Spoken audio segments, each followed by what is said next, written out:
rahimahullah.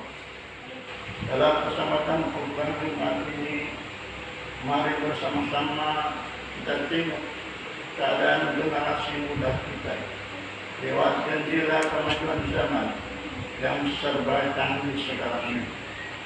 Kemajuan zaman yang kita nikmati sekarang sudah barang tentu akan membawa dampak positif dan negatif, atau kata membawa manfaat dan membawa.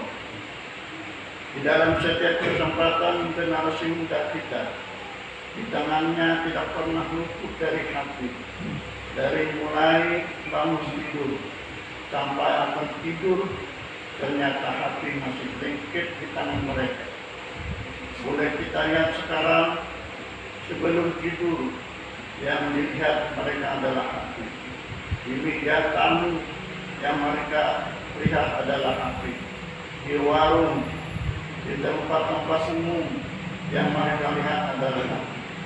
Bahkan di tempat pikiran dan selamatan pun yang mereka lihat adalah hati.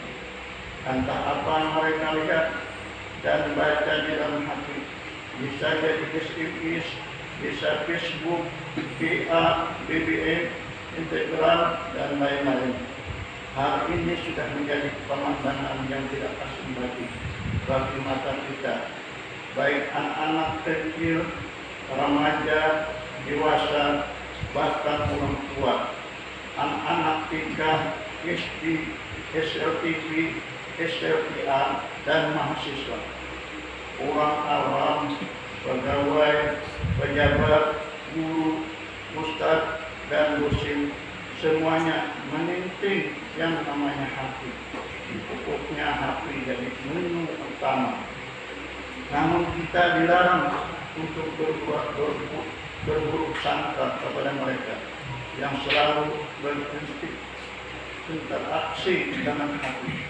Karena dalam kehidupan banyak juga di antara mereka yang pandai menggunakan kecanggihan zaman berupa hati untuk segala kebaikan yang menunjang kebaikan beribadah dan ketakwaan kepada Allah Subhanahu wa Ta'ala.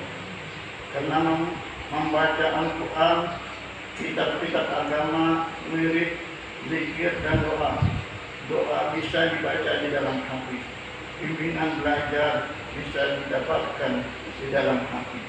Kelindir ada di dalam hati, baik kelindir media maupun kelindir jeriah. Jam petunjuk waktu sholat ada di hati, jadwal sholat ada di hati. Dengan demikian kita bisa baca Al-Quran kapanpun dan dimanapun kita berada. Bisa baca wiridan, zikir, dan doa di mana saja. Karena itu kita perlu repot membaca Al-Quran, kita kitab agama, zikir, dan doa kemanapun kita berangkat, karena semua sudah ada di dalam hati.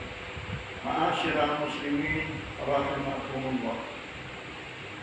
Dari sisi positif dan negatif, manfaat dan mudarat tersebut, maka yang paling penting dalam arahan dari orang tua, arahan dari guru dan dosen serta para ustadz agar menggunakan alat canggih berupa hati untuk memberikan segala kebaikan dan untuk menunjang ibadah dalam rangka meningkatkan kualitas dan kualitas ketakwaan kita kepada Allah Subhanahu wa Ta'ala.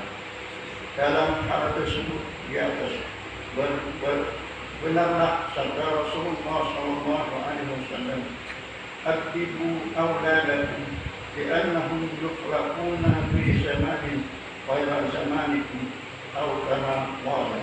Artinya, didiklah anak-anak kamu karena mereka dilahirkan pada suatu masa yang tidak sejaman dengan kamu. Ma'asyiral muslimin rahimakumullah. Di zaman kita dulu berhubungan jarak jauh dengan surat-suratan, namun lagi zaman mushaf Al-Quran, zaman sekarang berhubungan dan baca Al-Quran bisa dilakukan dengan hati. Kalau dulu kita menunggu lama tukang pos datang ke rumah kita untuk membawa kabar keluarga atau sahabat kita yang jauh, Namun zaman sekarang kita cuma menunggu beberapa maju untuk masuknya istimewa atau ke hati kita. Ma'asyiral muslimin rahimakumullah. Suatu kewajiban bagi kita mengarahkan anak-anak kita dalam menggunakan hati untuk segala macam kemaslahatan dan untuk menunjang ketakwaan kepada Allah Subhanahu wa taala dalam menggunakannya di waktu yang kurang tepat, seperti membuka hati ketika sedang pengajian, ketika ustaz sedang ceramah, ketika belajar dan guru, ketika berikan hadis salat dan lain-lain. Maka kita berikan pendidikan adab yang baik kepada anak-anak kita agar mereka menjadi penikmat kemajuan zaman yang berada. Rasulullah Shallallahu Alaihi Wasallam bersabda, "Mana halal walidu waladuhu afdala min adabin hasan." Artinya, tidak ada yang paling utama yang diberikan seorang ayah kepada anaknya selain daripada adab yang baik. Semoga Allah Subhanahu wa taala selalu menemui kita, anak-anak dan cucu-cucu kita, dan semua generasi muda kita untuk dapat menggunakan kemajuan dan menunjang kemaslahatan dan ibadah dalam rangka meningkatkan iman dan takwa kepada Allah Subhanahu wa taala. Amin. Amin. Ya rabbal alamin. Inna ahsanal kalam kalamul mu'allim min kalam